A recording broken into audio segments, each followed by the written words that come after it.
Kayong dalawa. Okay. At any point ba nakita nyo pumasyal sa inyong opisina kasi sabi ni Mr. Alcantara kanina na na-meet niya na si Saldico. Naririnig niyo na ba ang pangalan Saldico o nakapasyal na po ba siya sa inyong opisina sa Bulacan? Hindi pa po, Your Honor. Ikaw, Mr. Bryce, Hindi po sa opisina, Your Honor. na-meet mo na si Ginoong Saldico, si Congressman Saldico. Saan mo na-meet? Nakita ko po. Nakita ko po siya. Saan mo nakita? Doon po sa may sa Shangri-La. Bakit mo siya nakita? Magkakausap po siya ni boss. So kasama ka ni Engineer Alcantara nung kausap ni Congressman Saldico si Engineer Alcantara. Opo, pero naka-distance po ako. Hindi po yung kausap po. Hindi po kayo kausap. Opo. Usap lang po yun. Wala po kayong dineliver na pera or what? Nag-deliver din po kami ng pera pero hindi po directly kay sa kanya. Bali yun nga pong Sinong kanya po? Sinong kanya? hindi po namin directly nakita si Kong Saldi. Okay. Ang pinakausap po sa amin yung tao niya pong pangalan ni Paul. Paul. Okay. So a certain Paul na tao ni Kong Saldi Opo, Your Honor. ang inabutan nyo ng pera. Opo. Sa pagkakaalala, alam mo magkanong pera yung inabot mo doon sa tao ni Kong Saldi na si Paul?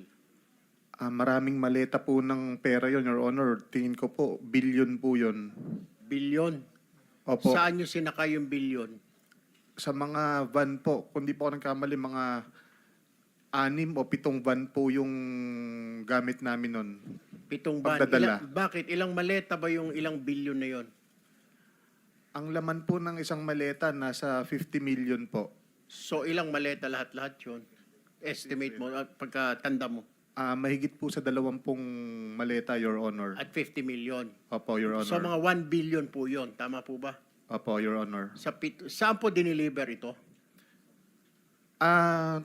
Yun nga po sa meron nung una po, doon po sa basement po ng Shangri-La. Shangri-La Hotel? Opo. Saan Shangri-La po? Dalawa po, Sa, tatlo po Shangri-La ito. Saan sa po? BGC po. Sa BGC, sa basement. Opo. So, paano? May kotse ba tumapat sa van ninyo? May mga van to van?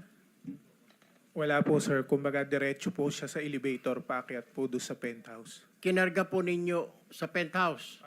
Sa Kaninong- pinakataas po. Actually, yung isang kasama po namin na si Engineer Paul, nakarating po siya mismo doon sa loob nung Penthouse. doon sa taas. So, yung 20 maleta na yon ay sa penthouse ninyo i-deliver sa Shangri-La? Yes po, Your Honor. Alright. Bukod Now- po sa Shangri-La, nagdadala rin po kami sa Valle Verde. Valle Verde din po, bahay din po ito ni Congressman Saldico. Kagaya nga po nung sinasabi ni Boss Henry kanina, nung unang, kung hindi po ako nagkakamali, unang 2 taon sa Shangri-La po. Nung mga sumunod na taon, puro sa Valle Verde, 6 na po. Moving forward.